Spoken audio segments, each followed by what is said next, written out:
Hello everyone, welcome back to my channel. This is me Gulshan Khatun in Easy Study by Gul. Will you be my friend? देखिए इसका क्या मतलब है। Carbon कैसा है? Carbon seems to be very friendly element. Carbon का nature कैसा है? बहुत ही फ्रेंडली है। इसका मतलब ये है कि कार्बन बहुत ही इजीली हर किसी के साथ बॉन्डिंग बना लेता है। ठीक है, अभी तक हमने देखा था कि कार्बन कार्बन के बीच में बॉन्डिंग था, कार्बन हाइड्रोजन के साथ बॉन्डिंग था, लेकिन कार्बन दूसरे एलिमेंट के साथ भी इजीली बॉन्डिंग बना लेता है। ठीक है, जैसे कि halogen, oxygen, nitrogen, sulphur. Halogen में आपका क्लोरीन, ब्रोमीन, आयोडीन ये सब आ जाता है हैलोजन के अंदर। ठीक है, तो इनके साथ भी वो इजीली बॉन्डिंग बना लेता है। ठीक है, ऐसे एलिमेंट जो हाइड्रोकार्बन में हाइड्रोजन को रिप्लेस करता है, एक या एक से ज़्यादा हाइड्रोजन को रिप्लेस करके उसमें आके अटैच्ड हो जाता है, तो उस एलिमेंट उसे हम क्या कहते हैं? हेट्रोएटम कहते हैं। ठीक है, सो ऐसे एलिमेंट जो किसी भी कार्बन कंपाउंड में हाइड्रोजन रिप्लेस करता है उसे हम क्या कहते हैं? हेट्रोएटम कहते हैं। ठीक? जैसे कि आप एग्जांपल्स देख लीजिए, CH4 ये एक कार्बन कंपाउंड है। अगर हम इसमें देखें कितना हाइड्रोजन है? टोटल 4 हाइड्रोजन है, राइट। तो बट अगर कोई इसमें ऐसे एलिमेंट आ जाते हैं, हाइड्रोजन की जगह यहाँ पे आ गया क्लोरीन, ठीक है, या फिर इसकी जगह ब्रोमीन या फिर आयोडीन, तो ये क्या कर रहा है? ये एलिमेंट्स हाइड्रोजन को रिप्लेस कर रहा है, तब जाके ये अटैच्ड हो रहा है इस कार्बन कंपाउंड्स में। तो ऐसे एलिमेंट जो किसी भी कार्बन कंपाउंड्स में हाइड्रोजन को रिप्लेस करता है उसे हम क्या कहते हैं? हेट्रोएटम। ठीक है, राइट। सो समझ आ गया होगा आपको हेट्रोएटम। देखिए अभी हेट्रोएटम ऐसा नहीं कि सिंगल फॉर्म में होता है, हेट्रोएटम ग्रुप्स में भी प्रेजेंट होते हैं। ठीक है, जैसे कि आप देख लीजिए ऑक्सीजन। ऑक्सीजन यहाँ पे किस फॉर्म में किसके साथ है? हाइड्रोजन के साथ है। सेकेंड केस में अगर हम देखें तो ऑक्सीजन किसके साथ है? कार्बन एंड हाइड्रोजन के साथ है। थर्ड केस में देखिए तो कार्बन के साथ है, राइट। और इसमें देखिए तो ऑक्सीजन कार्बन एंड हाइड्रोजन के साथ। तो हेट्रोएटम ग्रुप में भी हो सकते हैं, प्रेजेंट होते हैं। ठीक है, ओके, चलिए नेक्स्ट। अब देखिए यहाँ पे क्या बोला है? This heteroatom and the group containing this confer specific properties to the compound regardless of the length and nature of the carbon chain and hence are called functional group। इसका मतलब क्या है? ये हेट्रोएटम या फिर ऐसे ग्रुप जिसमें ये हेट्रोएटम प्रेजेंट होते हैं, भी कार्बन कंपाउंड्स में हाइड्रोजन को रिप्लेस करके उसमें अटैच्ड हो जाता है, तो ये अपना प्रॉपर्टी उस कार्बन कंपाउंड्स में दे देता है। ठीक है, ये मायने नहीं रखता उसका लेंथ कितना है, उसका नेचर कैसा है कार्बन कंपाउंड्स का, राइट। बट जिसमें ये जाके हेट्रोएटम्स ग्रुप में है या सिंगल है, जिस भी कार्बन कंपाउंड्स में जाके अटैच्ड होता है हाइड्रोजन को रिप्लेस करके, उस कार्बन कंपाउंड्स में इस हेट्रोएटम्स का प्रॉपर्टी दिखता है या प्रॉपर्टी आ जाता है, तो उसे हम क्या कहते हैं? फंक्शनल ग्रुप कहते हैं। समझ आई फंक्शनल ग्रुप क्या है? जैसे कि देखिए अगर हम एलिमेंट ले लेते हैं CH4, ठीक है। अब इसमें देखिए हम क्या कर रहे हैं, इसमें एक हाइड्रोजन को रिप्लेस करके हम इसमें लेके आ गए अल्कोहल का ग्रुप को। ठीक है, तो जब इसमें ये आके अटैच हुआ, इस पूरे कंपाउंड का प्रॉपर्टी कैसा हो जाएगा? अल्कोहल का। समझ आ रहा है? ठीक है, अगर आप कोई और कंपाउंड ले लीजिए C2H6, ठीक है, तो अगर हम इसमें कोई फंक्शनल ग्रुप लेके आएंगे तो एक हाइड्रोजन का रिप्लेसमेंट होगा, तभी कोई फंक्शनल ग्रुप आके इसमें अटैच्ड होगा। एक या एक से ज़्यादा भी हो सकता है। तो हम इसमें अभी फिर एक और एग्जांपल लेते हैं CHO, ठीक है, तो CHO आके अटैच, तो इस पूरे कार्बन कंपाउंड्स का प्रॉपर्टी किसका हो जाएगा? इसका प्रॉपर्टी इस पूरे कार्बन कंपाउंड्स में आ जाएगा। इस हेट्रोएटम्स को हम क्या कहते हैं? फंक्शनल ग्रुप, क्योंकि इस पूरे कार्बन कंपाउंड्स में इस फंक्शनल ग्रुप का प्रॉपर्टी आ जाएगा, इसीलिए इसको हम क्या कहेंगे? Functional group. ठीक है, ग्रुप को डिफाइन करना हो तो हम कैसे कर सकते हैं? आप ये बुक वाला भी लिख सकते हो, या फिर आप ए फंक्शनल ग्रुप में be define as a atom or a group of atom present in a molecule which largely determine its chemical properties. ठीक है, उसे हम क्या कहते हैं? Functional group. देखिए यहाँ पे क्लास ऑफ कंपाउंड्स दिया हुआ है, हेलोजन, क्लोरीन, ब्रोमीन, आयोडीन, और alcohol, aldehyde, ketone, carboxylic acid, ये है कुछ क्लास ऑफ कंपाउंड्स एंड इसके फॉर्मूले गिवन है। क्लोरीन का Cl हो जाएगा, ब्रोमीन का Br, ठीक है, अल्कोहल का OH, ये फॉर्मूला है, ये याद करना है आपको। एल्डिहाइड का CHO, तो आप इसको ऐसे भी लिख सकते हो CHO सिंपल से, ठीक है, ये बॉन्ड में ऐसे दिखाया गया है। और इसमें कीटोन का सिंबल क्या हो जाएगा CO, राइट, और कार्बोक्सिलिक एसिड का COOH। अभी इसमें एक बात समझिए, ये जो CO है ये हमेशा आपको ये देखना है कि ये हमेशा चेन में कैसे रहेगा, डबल बॉन्डेड रहता है, ठीक है। ये जो ऑक्सीजन और कार्बन के बीच में कैसा बॉन्डिंग होगा, डबल बॉन्डिंग होगा। अगर हम इसमें देखें तो इसमें भी एक ऑक्सीजन है, तो ये ऑक्सीजन भी इस कार्बन के साथ हमेशा क्या होगा, डबल बॉन्डेड, और हाइड्रोजन सिंगल बॉन्डेड होगा। क्यों? क्योंकि हाइड्रोजन के पास एक ही एटम होता है, तो वो एक ही अपना बॉन्ड बनाएगा ना कार्बन के साथ, बट ऑक्सीजन क्या करता है, डबल बॉन्डिंग करता है, ठीक है। आप इसमें भी देख लीजिए, इसमें भी एक ऑक्सीजन क्या होगा, डबल बॉन्डेड होगा, और बाकी जो बच गए OH एक साथ रहता है, ठीक है। तो ये याद रखिएगा, ये इसका सिंबल फॉर्मूला को ओपन करके यहाँ दिखाया गया। चलिए नेक्स्ट टॉपिक क्या है हमारा, होमोलोगस। चलिए इसको स्टार्ट करने से पहले कुछ हम लोगों ने क्या क्या पढ़ा अभी तक हमने पढ़ा कि कार्बन एटम्स कैसे एक दूसरे के साथ लिंक्ड करके लॉन्ग चेन बनाता है, राइट। एंड हमने ये भी देखा कार्बन एटम ब्रांच के फॉर्म में भी होता है, रिंग के फॉर्म में भी प्रेजेंट होता है, जिसे हम क्या कहते हैं, स्ट्रक्चरल आइसोमर्स, राइट। इसे हम क्या कहते थे, स्ट्रक्चरल आइसोमर्स, ठीक है। ओके, नेक्स्ट देखिए, और हमने ये भी देखा कि जब किसी भी कार्बन कंपाउंड्स में हाइड्रोजन एटम रिप्लेस होता है और उसके प्लेस में कोई डिफरेंट एटम्स आके अटैच्ड होता है, जिसे हम हेट्रो एटम कहते हैं, राइट, अटैच्ड हो जाता है, तो उसका प्रॉपर्टी ही पूरे उस कार्बन कंपाउंड्स में अपीयर होता है, तो इसे हम क्या कहते हैं, फंक्शनल ग्रुप कहते हैं, ठीक है। क्या कहते हैं, फंक्शनल ग्रुप कहते हैं। तो इसमें हमने क्या देखा था, फंक्शनल ग्रुप में हमने ये देखा था कि जैसे कि आपका CH4 था, राइट, तो CH4 में अगर एक हाइड्रोजन रिप्लेस होगा तो ये क्या हो जाएगा, CH3, और इसके साथ एक अल्कोहल प्रॉपर्टी आ गया।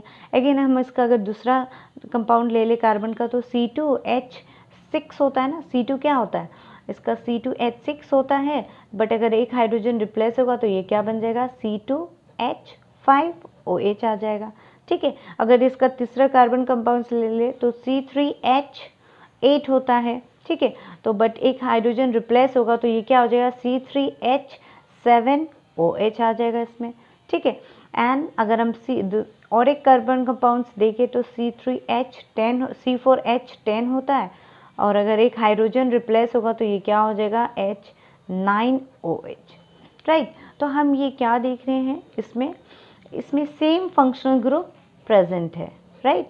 तो ये इस पूरे को हम क्या कहेंगे, एक सीरीज बोलेंगे। ये एक सीरीज बन गया ना, एक carbon compounds, 2 carbon compounds, 3 carbon compounds, 4 carbon compounds, और इस सीरीज में हाइड्रोजन को रिप्लेस करके कौन सा फंक्शनल ग्रुप आ रहा है, अल्कोहल का फंक्शनल ग्रुप आ रहा है, ठीक है। तो ऐसे सीरीज जिसमें सेम फंक्शनल ग्रुप आ जाते हैं, सेम फंक्शनल ग्रुप प्रेजेंट होते हैं, उस सीरीज को हम क्या कहते हैं, होमोलोगस सीरीज, होमोलोगस सीरीज, ठीक है। समझ आई बात, होमोलोगस सीरीज क्या है, कोई भी एक कार्बन कंपाउंड्स के सीरीज जिसमें सेम फंक्शनल ग्रुप प्रेजेंट होते हैं उसे हम क्या कहते हैं, होमोलोगस सीरीज, ठीक है। चलिए आप इसे और एक एग्जांपल से समझ लीजिए, जैसे कि अगर हम और एक एग्जांपल ले लेते हैं, OH की जगह, अल्कोहल की जगह हम CHO भी ले सकते हैं, तो अगर CH4 होता है तो ये क्या हो जाएगा, CH3, और इसके साथ क्या आ जाएगा, CHO। तो अगेन ये भी देखिए एक सीरीज बन गया ना, कार्बन के कंपाउंड्स की ये एक सीरीज बन गया, और इस सीरीज में, पूरे सीरीज में सेम फंक्शनल ग्रुप है, तो इस सीरीज को हम क्या कहेंगे, होमोलोगस सीरीज, ठीक है। तो होमोलोगस सीरीज में हमने क्या देखा कि a series of compound in which the same functional group substitute for hydrogen, ना वो सीरीज जिसमें सेम फंक्शनल ग्रुप हाइड्रोजन को रिप्लेस करते हैं उसे हम होमोलोगस सीरीज कहते हैं। इससे पहले अल्केन के बारे में पढ़ा था, अल्कीन, अल्काइन, ठीक है। तो अल्केन का अगर हम देखें कंपाउंड्स, कार्बन कंपाउंड्स, तो क्या था, पहला कंपाउंड्स CH4, दूसरा कंपाउंड C2H6। अल्कीन का पहला कार्बन कंपाउंड 2 कार्बन से स्टार्ट होता है, ठीक है, ये याद रखिएगा। ठीक है, तो देखिए अगर हम अल्केन, अल्कीन और अल्काइन का देखें, ये भी तो अल्केन का एक सीरीज़ है, राइट। इसमें जो फंक्शनल ग्रुप का काम कौन कर रहा है, इसमें कौन सा है, तो सिंगल बॉन्डेड है। इस सारे सीरीज़ में अल्केन में सिंगल बॉन्ड प्रेजेंट है ना, तो ये भी एक क्या है, होमोलोगस सीरीज़ है। अल्केन भी, इसमें फंक्शनल ग्रुप कौन है, सिंगल बॉन्ड, ठीक है। अल्कीन का अगर हम देखें तो अल्कीन भी एक क्या है, होमोलोगस सीरीज़ है। क्यों, क्योंकि इस सारे सीरीज़ में फंक्शनल ग्रुप क्या है, डबल बॉन्डेड है, ठीक है। अल्काइन का भी देखें तो अल्काइन में क्या है, हम फंक्शनल ग्रुप ट्रिपल बॉन्ड है। तो ये पूरी सीरीज़ भी क्या हो जाएगा, होमोलोगस सीरीज़। समझ आई बात। होमोलोगस सीरीज़ हम किसे कहते हैं, जिस कार्बन कंपाउंड्स में हाइड्रोजन का रिप्लेसमेंट हो रहा है सेम फंक्शनल ग्रुप से, उसे हम क्या कहते हैं, होमोलोगस सीरीज। तो इस सीरीज़ में अगर हम देखें तो फंक्शनल ग्रुप क्या है, इसमें सिंगल बॉन्ड। इस सीरीज़ में देखें तो फंक्शनल ग्रुप क्या है, डबल बॉन्ड। इस सीरीज़ में देखें तो फंक्शनल ग्रुप क्या है, ट्रिपल बॉन्ड, ठीक है। तो अल्केन, अल्कीन एंड अल्काइन ये भी क्या है, होमोलोगस सीरीज़ है, ठीक है। देखिए इसमें बहुत इंपॉर्टेंट क्वेश्चंस आते हैं इससे, ठीक है। पहली बात तो होमोलोगस सीरीज़ क्या है, ठीक है ना। उसके एग्जाम्पल्स तो आप कोई भी दे दीजिए, अल्कोहल वाला यहाँ बुक में दिया हुआ है, आप अल्कोहल की जगह एल्डिहाइड दे सकते हैं। यहाँ पे एक एक हाइड्रोजन, एक कोई भी एक सीरीज ले लीजिए कार्बन का, ठीक है, उसमें हाइड्रोजन को रिप्लेस करते जाइए एक एक, और उसमें फंक्शनल ग्रुप को अटैच कर दीजिए, सेम फंक्शनल ग्रुप एक सीरीज में, वो आपका होमोलोगस का एग्जाम्पल्स हो जाएगा, ठीक है। उसके बाद अब हम देखते हैं इसका प्रॉपर्टीज़। प्रॉपर्टीज़ बहुत इंपॉर्टेंट, प्रॉपर्टीज़ पे क्वेश्चंस बहुत बनते हैं, ठीक है। देखिए क्योंकि अभी हमने ऊपर देखा अल्केन, अल्कीन, अल्काइन, इन सब का देखा कि ये भी एक होमोलोगस सीरीज ही है, राइट। तो अगर हम देखें तो इनका एक एक जनरल फॉर्मूला भी तो बनता है कि नहीं, राइट। अल्केन का जनरल फॉर्मूला क्या था, CnH2n+2, ठीक है। अल्कीन का जनरल फॉर्मूला क्या था, CnH2n, राइट। और इसका CnH2n-2। तो आपको मैंने बताया था, आप ये जनरल फॉर्मूला जैसे भी याद कर लीजिए, बहुत ही सिंपल। जितने नंबर ऑफ कार्बन्स हो गए एल्केन में, हाइड्रोजन क्या होंगे उसके डबल +2 कर दीजिए, ठीक है। और आपको अगर एक कंपाउंड्स अल्केन का बस याद हो जाए तो आप अल्कीन एंड अल्काइन का याद कर सकते हो। और इसी का क्या करना है हमें, अल्कीन में क्या हो जाएगा, जस्ट नंबर ऑफ कार्बन्स का डबल होना है, बस +2 नहीं होगा इसमें। और अल्काइन में क्या करना है हमें, नंबर ऑफ कार्बन का हाइड्रोजन क्या हो जाएगा, डबल हो जाएगा और -2 हो जाएगा, देखिए, ठीक है। तो आप एक याद कर लीजिए, उसके बाद बाकी आपको याद हो ही जाएंगे। तो ये एक ट्रिक है याद करने का, आप कर लीजिएगा। चलिए नेक्स्ट स्टेप हम देखते हैं इसके प्रॉपर्टीज़, होमोलोगस सीरीज़ के प्रॉपर्टीज़ क्या क्या है। चलिए, कंसेक्यूटिव मेंबर्स, जो नेक्स्ट वाले कार्बन कंपाउंड है उसे हम कंसेक्यूटिव मेंबर्स बोलेंगे। तो इस सीरीज़ में अगर हम देखें, इसके कंसेक्यूटिव मेंबर्स जो है, इसके नेक्स्ट कंसेक्यूटिव मेंबर्स जो है, इसमें कार्बन का डिफरेंस देखिए आप कितना है, 1 था, यहाँ 2 हो गया। फिर नेक्स्ट कंसेक्यूटिव मेंबर का देखिए 2 था तो 3 हो गया। फिर नेक्स्ट कंसेक्यूटिव मेंबर का देखें तो 4 हो गया। मतलब कार्बन कितना इंक्रीज हो रहा है, 1, ठीक है, एक कार्बन का इंक्रीज हो रहा है। अगर हम हाइड्रोजन का देखें, 4 से 6, 6 से 8, 8 से 10, राइट, ठीक है। तो मतलब 2 इंक्रीज हो रहे हैं ना, मतलब डिफरेंस कितना है हाइड्रोजन के, 6 - 4 2, 8 - 6 2, 10 - 8 2। तो आप देखोगे कि हाइड्रोजन का डिफरेंस हमेशा कितना मिल रहा है सीरीज में, 2 हाइड्रोजन का डिफरेंस मिल रहा है। ये तो मैंने अल्केन, अल्कीन और अल्काइन का बताया। आप कोई भी कार्बन कंपाउंड्स का सीरीज में देख लीजिए, नेक्स्ट जो कंसेक्यूटिव मेंबर होंगे उसमें 1 कार्बन और 2 हाइड्रोजन का डिफरेंस होता है। होमोलोगस सीरीज में अगर मॉलिक्यूलर मास देखें, मॉलिक्यूलर मास कैसे निकालते हैं हम, पहले तो ये आपको पता होना है मॉलिक्यूलर मास कैसे निकाला जाता है। देखिए CH2 का डिफरेंस होता है, तो कार्बन का मॉलिक्यूलर मास कितना होता है, 12 होता है, ठीक है, इंटू 1। कार्बन कंपाउंड्स कितना है यहाँ पे कार्बन कितना है, 1, प्लस हाइड्रोजन कितना है, 2, ठीक है, इंटू 1 क्या है, इसका एटॉमिक मास है। 12 1 जा 12 प्लस 2 1 जा 2, कितना हो जाएगा, 14 यूनिट। मॉलिक्यूलर मास का यूनिट यू से लिखते हैं, 14 यूनिट, ठीक है।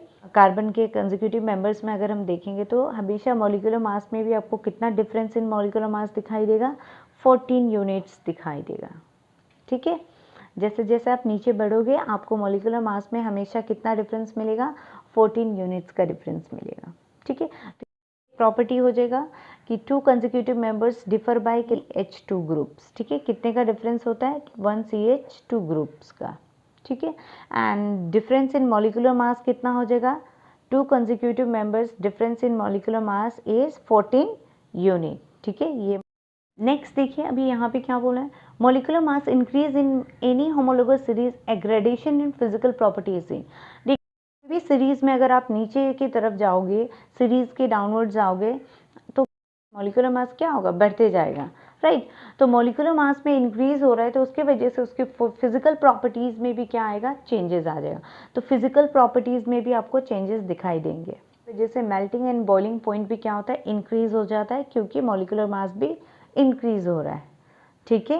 And physical property of such A solubility in a particular solvent also show a similar gradations. जैसे हम आगे जाएंगे सीरीज में, इसका मॉलिक्यूलर मास भी इंक्रीज होते जा रहा है, राइट। तो सॉल्युबिलिटी भी तो इंक्रीज होंगे ना, है कि नहीं। इसका सॉल्युबिलिटी ये कम था तो कम हुआ, ये ज़्यादा है तो सॉल्युबिलिटी ज़्यादा होगा, ठीक है।